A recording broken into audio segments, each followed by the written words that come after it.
Stop letting the American dream discourage you from chasing the God dream that God gave you.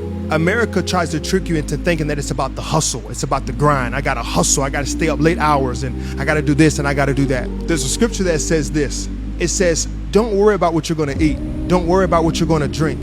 It even says that if God took time to clothe the lilies and make them as beautiful as they are, and they're here today and could be gone tomorrow, how much more will he do for you? But he says the pagans, the Gentiles, they worry about those things. They wake up every single day worrying. But the scripture says this, seek first the kingdom and all of its righteousness, and these things will be added to you. So it's not about how hard you can grind. It's not about how hard you can hustle.